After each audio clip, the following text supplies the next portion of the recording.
Bonjour à tous, à toutes. Merci de votre participation à ce speed condo, cette présentation sur un sujet peut-être un peu novateur, un peu différent des sujets habituels, peut-être tellement novateur ou tellement différent que je suis seul pour cette présentation, malgré quelques perches tendues à droite, à gauche, à divers intervenants. Il n'y a pas, il n'y a personne pour m'accompagner pour cette présentation. Euh, M'est avis que ça va changer peut-être dans les années à venir parce que c'est un sujet qui va de plus en plus s'imposer aux gestionnaires immobiliers et aux copropriétés en particulier. Alors, de quoi parlons-nous? Les rénovations éco-énergétiques. Donc, oui, les rénovations, mais dans le but d'économiser l'énergie dépensée par un bâtiment pour son usage. On pourrait le définir comme ça, dans le contexte et à l'heure des économies d'énergie en général, des changements climatiques et des réductions qui s'imposent, de la meilleure gestion des ressources qui s'imposent. Le rapport avec la copropriété dans tout ça, c'est ce qu'on va essayer d'examiner, d'explorer certains sujets, faire certains parallèles, certains liens par rapport aux copropriétés qui représentent une fraction non négligeable du bâti pour les logements, surtout dans la grande région de Montréal.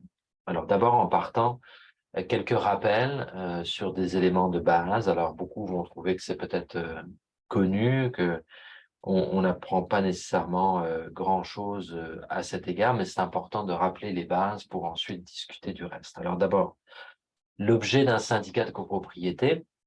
Un syndicat de copropriété qui est une personne morale qui existe en droit québécois depuis 1994. C'est donc effectivement une personne morale, une entreprise, qui a pour objet la conservation de l'immeuble. Ça va bien, on conserve le bâti tel qu'il existe, l'entretien et l'administration des parties communes. Donc, on maintient encore une fois l'actif lorsqu'on regarde cette définition légale qui figure à l'article 1039 du Code civil. La sauvegarde, encore une fois, on protège les droits afférents à l'immeuble ou à la copropriété, ainsi que toutes les opérations d'intérêt commun. Alors, quand on s'intéresse au terme opération d'intérêt commun, là, c'est beaucoup plus vaste, beaucoup plus large. On n'est pas obligé de garder l'immeuble tel qu'il est. On peut changer la configuration de l'immeuble tel il a été construit. On peut l'améliorer, le transformer. On peut essayer de mieux gérer les ressources qu'on utilise.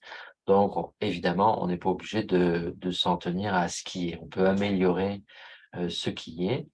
Et la loi a été modifiée pour ajouter à l'article 1039 que la personne morale doit notamment veiller à ce que les travaux nécessaires à la conservation et à l'entretien de l'immeuble soient effectués, mais encore une fois, on ne se limite pas nécessairement aux travaux qui se contentent de maintenir ce qui existe. On peut également transformer, modifier, améliorer.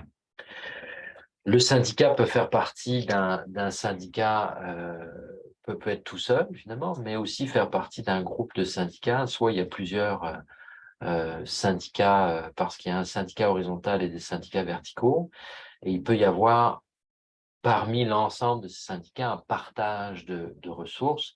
Je vous donne juste un exemple, une copropriété de 3 phases, avec une phase copropriété, avec un certain nombre de logements, une deuxième phase copropriété également avec plus de logements, mais somme toute similaire, puis une troisième phase purement locative avec beaucoup plus de logements locatifs, le tout avec un syndicat horizontal où se trouvent les stationnements, les équipements communs, la piscine, des choses comme ça. Donc, il y a manifestement des équipements en commun de ces syndicats qui utilisent des ressources énergétiques et dans l'exemple que j'ai à l'esprit, se posent des questions de répartition de ces coûts, mais également de meilleure utilisation de ces coûts, notamment pour le chauffage, des stationnements, l'utilisation de la piscine, etc. Donc, le syndicat peut être seul ou faire partie d'un groupe, peut aussi faire partie d'une association de syndicats de copropriété. Ça existe aussi des syndicats séparés qui sont regroupés par une association qui gère collectivement une ressource. Et ça peut inclure cette association, et c'est ce que nous dit la loi à l'article 1083, l'administration et l'entretien de services communs à plusieurs immeubles détenus en copropriété ou pour la poursuite d'intérêts communs. Donc, on peut créer une association qui ressemble, somme toute, à un syndicat horizontal sans en avoir tous les attributs. Une association qui va gérer de la même manière un service commun ou des services communs ou la poursuite d'intérêts communs. Ça, c'est le contexte légal des syndicats. La réalité, c'est quand même un parc relativement ancien, construit à des époques où on n'avait pas nécessairement l'intérêt, la vue sur la limitation des dépenses énergétiques. Alors, c'est le constat que fait le ministère de l'Habitation. On trouve sur son site Internet, c'est toujours le site Internet du ministère de l'Habitation et des Affaires municipales, donc on n'est pas très à jour, mais en tout cas, le site Internet, si vous tapez copropriété, habitation, ministère, vous allez tomber sur la ressource, nous dit le parc de copropriété divise au Québec compte 329 000 unités, soit 12% de l'ensemble des habitations, selon l'Association des professionnels de la construction et de l'habitation du Québec, donc APCHQ pour les plus intimes. L'âge moyen des copropriétés divises est de 29 ans. Ce texte-là, je le vois depuis au moins 3-4 ans. Donc, je pense que le 329 000 est rendu un petit peu plus haut et le 12% est peut-être rendu à peu près pareil. Mais c'est certain que l'âge moyen des copropriétés divises au Québec est probablement plus élevé que 29 ans. Donc, nous dit le ministère, le parc se fait donc vieillissant, ce qui entraîne des travaux d'entretien, de rénovation et de mise aux normes. Ce contexte constitue un enjeu majeur pour les copropriétaires. Donc, c'est dans ce contexte-là que le ministère a présenté et fait adopter le fameux projet de loi 16 qui a mis en place un certain nombre de mécanismes, qui a notamment réécrit l'article 1039, mais qui a aussi prévu ce qu'on appelle les carnets d'entretien et fonds de prévoyance et surtout études de fonds de prévoyance. Vous allez peut-être vous dire, mais où s'en va Maître Lucas avec tous ces éléments-là? Ben, je vais y venir et vous allez voir le lien un petit peu plus tard. Donc, qu'est-ce qu'un carnet d'entretien qui va devenir, lorsque le règlement d'application du projet de loi 16 sera adopté, qu'est-ce que va contenir le carnet d'entretien? Ben, là encore, le législateur nous dit que ce carnet d'entretien décrit les entretiens faits ou à faire et que le syndicat tient ce carnet à jour et le fait réviser périodiquement, le tout déterminé par règlement du gouvernement. Donc, l'idée, c'est que c'est un document qui va consigner les entretiens, donc les menues réparations, les réparations courantes, les petites réparations à faire, et ce, de manière périodique. Donc, voici ce qui est fait, voici ce qui est à faire dans l'année qui s'en vient, dans les 2 années qui s'en viennent, euh, pour entretenir ces composantes. Alors, c'est aussi ce carnet d'entretien qui va peut-être nous dire, bah, ça fonctionne plus bien, cet équipement. Le chauffage central de la copropriété ne fonctionne plus bien. Il faudrait peut-être penser à une technologie moins dépensière en énergie et éventuellement le faire remplacer ou constater des défaillances dans le système. L'étude de fonds de prévoyance, qu'est-ce que c'est? Ben, c'est le pendant du fonds de prévoyance comme tel, qui est une obligation qui a été créée le 1er janvier 1994, où on a imposé à toutes les copropriétés devenues, pour celles existantes, des syndicats ou pour celles qui allaient être créées des syndicats de copropriété, on a imposé de constituer un fonds de prévoyance, c'est-à-dire un fonds destiné à financer les réparations majeures ou remplacement aux parties communes. Alors, ce fonds était alimenté, et toujours d'ailleurs, puisque la loi est toujours rédigée comme ça, alimenté sur la base d'un minimum de 5% des contributions annuelles aux charges communes. Donc, ça peut être assez restreint. Et dans les faits, beaucoup de fonds de prévoyance étaient sous-alimentés et à l'usage, on s'est aperçu qu'il y a manqué de fonds pour plusieurs copropriétés québécoises. Additionné au fait que les copropriétés sont vieillissantes, on a voulu pousser les copropriétés à mieux provisionner. Et donc, on veut les forcer à se doter d'une étude qui va donc analyser le bâtiment par un professionnel qui en fait le tour, qui fait le tour des composantes parties communes et qui essaie de planifier dans l'avenir la façon de les réparer ou de les remplacer. Alors, encore une fois, ça peut être réparé à l'identique avec les mêmes techniques de construction que celles qui avaient cours au moment de la construction du bâtiment, il y a peut-être 30 ans, 40 ans, ou ça peut être de remplacer avec des composantes nouvelles, soit parce que ça ne se fait plus, le produit installé, soit parce que on a trouvé plus performant, plus économe, plus isolé, plus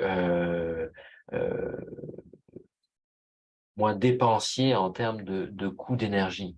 Donc, ces carnets-là, études-là, qui vont devenir obligatoires lorsque le règlement du gouvernement va entrer en vigueur, mais sont aussi peut-être l'occasion de prévoir dans l'avenir comment mieux faire lorsque viendra le temps de changer les fenêtres, refaire la toiture, changer les composantes qui alimentent en chauffage éventuellement le bâtiment.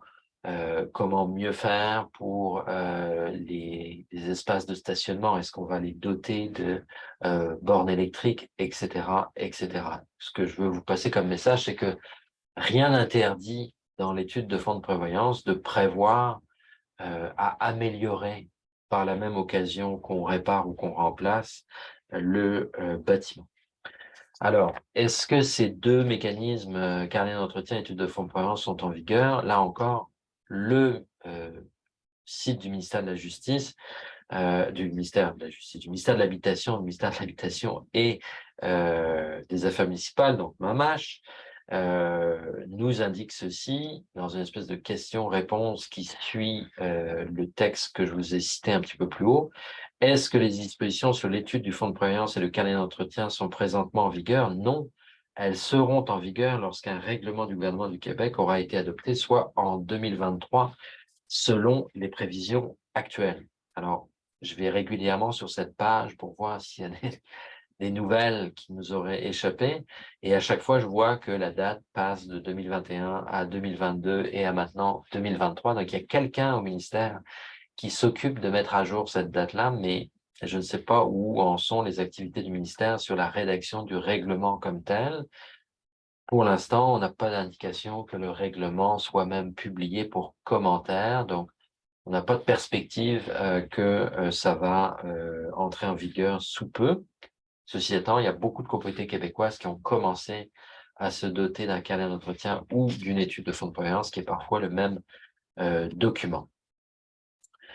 Alors, je vous ai décrit l'objet du syndicat, je vous ai dit comment le syndicat pourrait faire partie de d'autres syndicats ou d'associations, je vous ai dit qu'il y avait des mécanismes qui pouvaient permettre de provisionner, de prévoir les travaux à faire sur le bâtiment qui pouvaient inclure de prévoir pour mieux faire. Et la loi aussi prévoit que des travaux peuvent être faits pour améliorer, transformer ou agrandir les parties communes.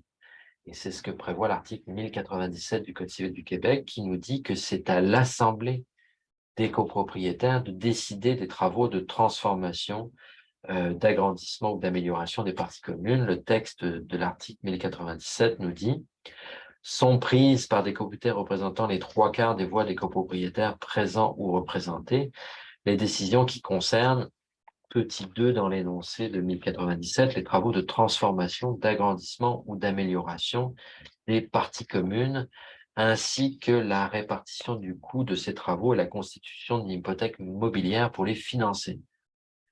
Beaucoup de choses pour dire finalement que 75% des voix des copropriétaires présents lors de l'assemblée ou représentés lors de cette assemblée peuvent décider des travaux de transformation, d'agrandissement ou d'amélioration. De là la question, qu'est-ce que des travaux de transformation, d'agrandissement ou d'amélioration?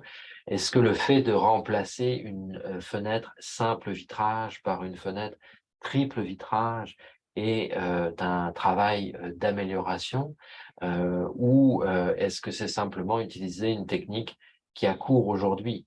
Il n'y a plus de, je pense, où c'est très difficile de trouver des fenêtres simples vitrage qui se vendent sur le marché. Donc, tout simplement, si on veut s'en acheter des nouvelles, on est bien obligé d'acheter des produits actuels.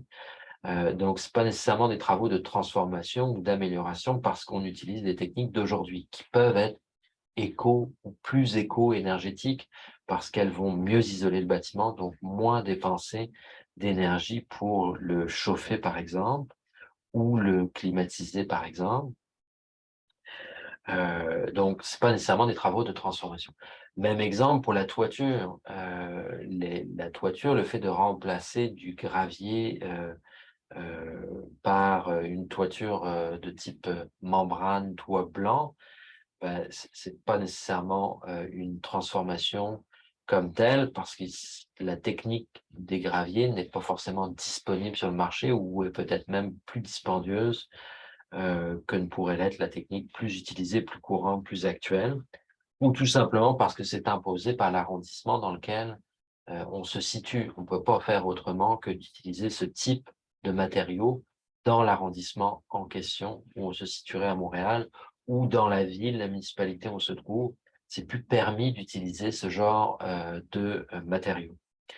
Donc, là encore, ce n'est pas des travaux de transformation parce qu'il y a une contrainte réglementaire ou une contrainte du marché qui fait qu'on est obligé de faire, d'utiliser des matériaux ou des techniques qui, en bout de course, vont apporter un gain en termes éco-énergétiques.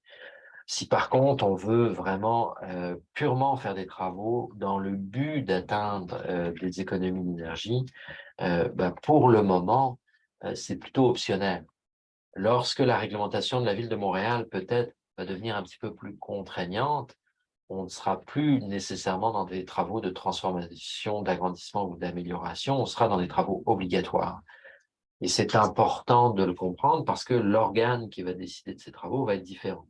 Plutôt que l'Assemblée des copropriétaires, à la majorité de 75%, si ce sont des travaux obligatoires parce qu'il y a une contrainte réglementaire, ça tombe dans la compétence du conseil d'administration qui va potentiellement consulter les copropriétaires pour le budget, pour financer ces travaux.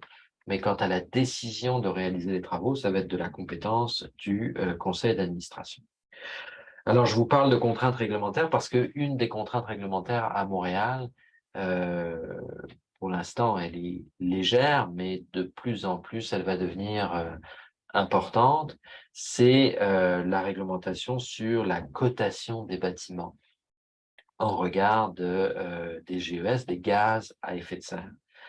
Alors, il faut, pour comprendre cette réglementation, se mettre dans le contexte de la feuille de route de la ville de Montréal, qui est que tous les bâtiments montréalais devraient être zéro émission de GES en 2040. Donc, c'est un petit peu la porte à côté et ça fait beaucoup de bâtiments pour lesquels l'objectif va être difficile à atteindre, à moins qu'on envisage des formes de compensation.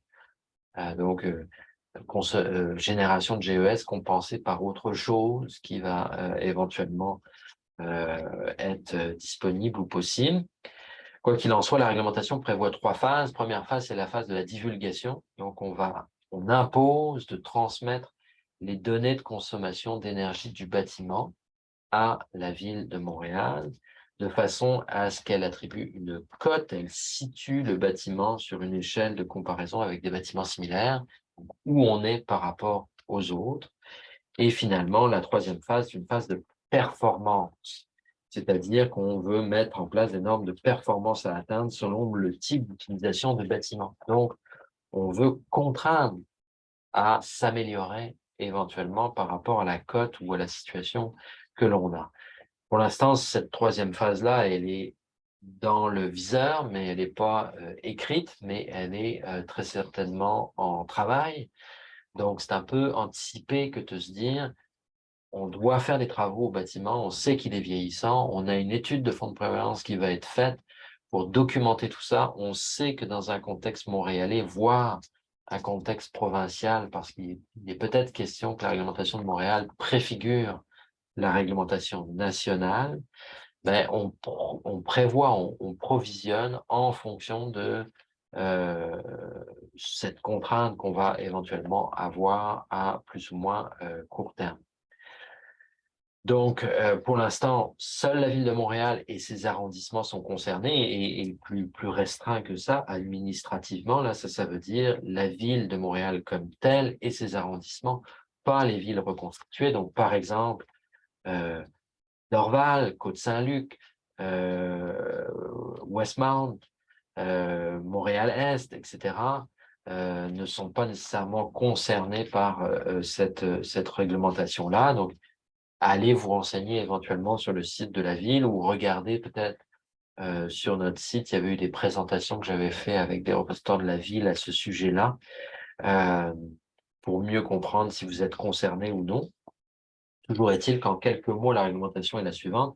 En 2022, tous les bâtiments municipaux et les très grands bâtiments, 15 000 mètres carrés et plus, non résidentiels, étaient concernés.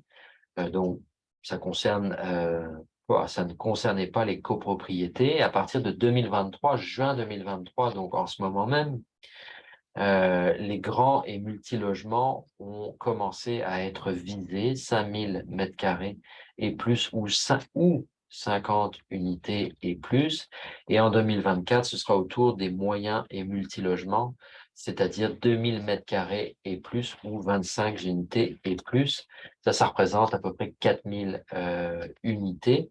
Donc, c'est beaucoup de bâtiments qui sont concernés actuellement ou vont être concernés. Et qu'est-ce qu'on impose? C'est de colliger la consommation énergétique de ces bâtiments et de la transmettre à la ville via une plateforme qui est Energy Star.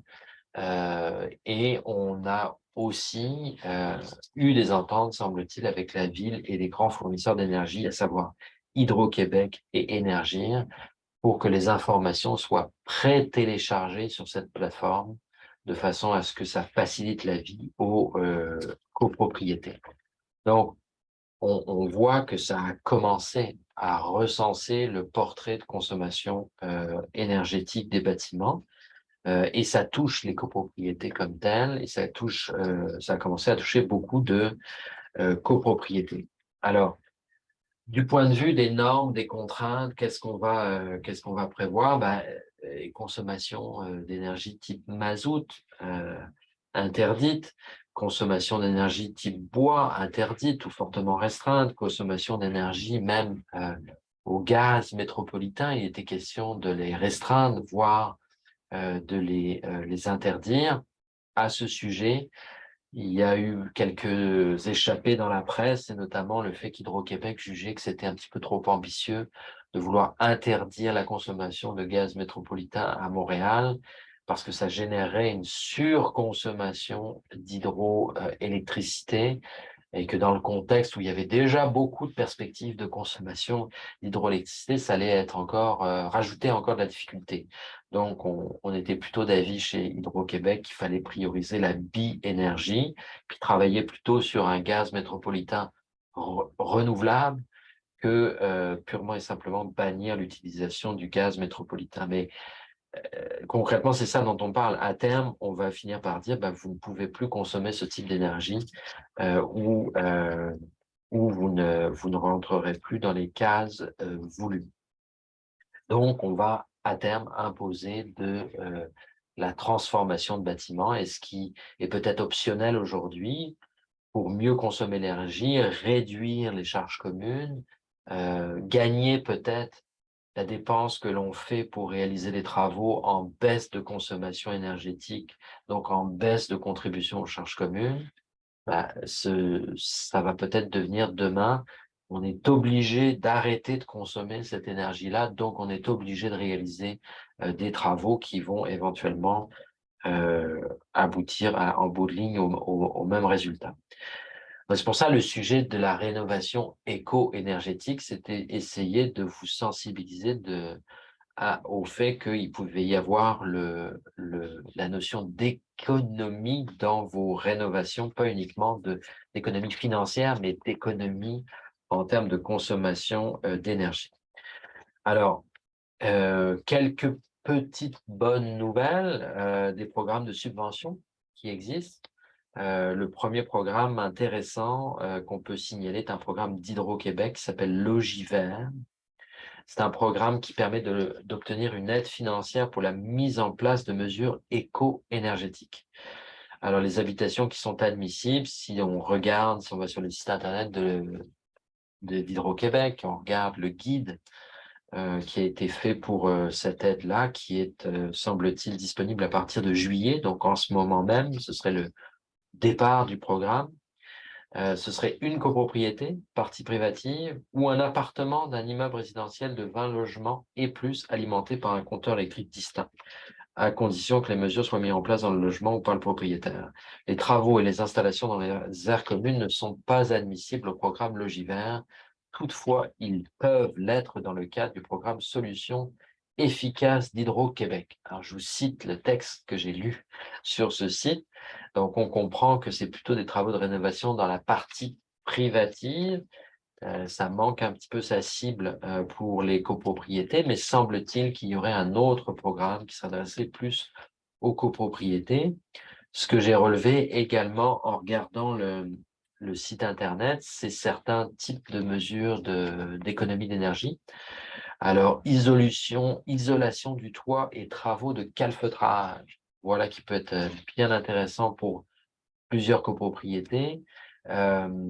Cuisinière à induction, sécheuse à pompe à chaleur, thermopompe efficace, où on mentionne que c'est admissible pour les copropriétés et les immeubles de 20 logements et plus. Donc, semble-t-il qu'il y aurait des subventions de ce côté-là pour essayer d'économiser en énergie. Et l'autre programme aussi qu'on m'a signalé, j'ai aucun mérite là-dessus, c'est une représentante de la ville de Montréal qui m'a signalé ce programme, qui a été annoncé lors du sommet Climat Montréal. C'est le programme Multi-RES, comme multi-résidentiel. C'est un programme qui a été fondé pour financer et aider les propriétaires ou résidents d'immeubles entre 10 et 50 unités dans la région du Grand Montréal. Donc, 10 et 50 unités dans la région du Grand Montréal, c'est vaste et large, qui sont plus anciens et chauffés avec des combustibles fossiles, d'offrir des méthodes rapides pour décarboner, réduire les coûts et procurer divers avantages connexes à leurs immeubles. Alors, pour être éligible au programme, les bâtiments doivent avoir au moins 10 unités, être situés dans l'une des 82 municipalités appartenant à la communauté métropolitaine de Montréal, donc c'est très très vaste comme je vous disais, et avoir un chauffage central au mazout ou au gaz naturel comme principale source de chauffage des locaux. Donc, oui, on interdit, mais en même temps, il y a un fonds disponible pour essayer de remplacer ces équipements par d'autres. Alors ça, c'est les programmes de subvention. Le reste, c'est évidemment le financement par les copropriétaires. Alors, financement au moyen des charges communes. Mais comme je disais tout à l'heure, il se peut que le fait de dépenser ici pour améliorer la performance énergétique du bâtiment permet d'économiser là en termes de coûts d'énergie. Et il y a certaines firmes qui se spécialisent là-dedans, qui offrent justement des programmes où, en somme, les travaux s'autofinancent par la réduction des dépenses.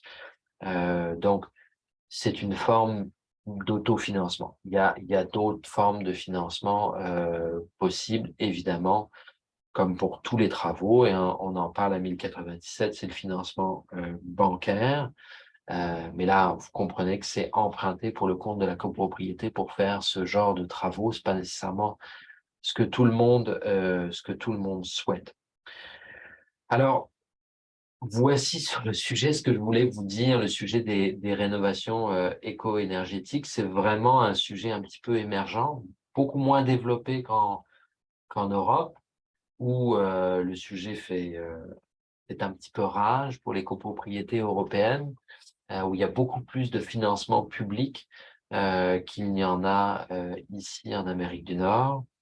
Et où le système de cotation est en place depuis plusieurs années et où on est déjà rendu à l'étape où, par exemple, on interdit de louer des logements qui ne sont pas suffisamment éco-énergétiques.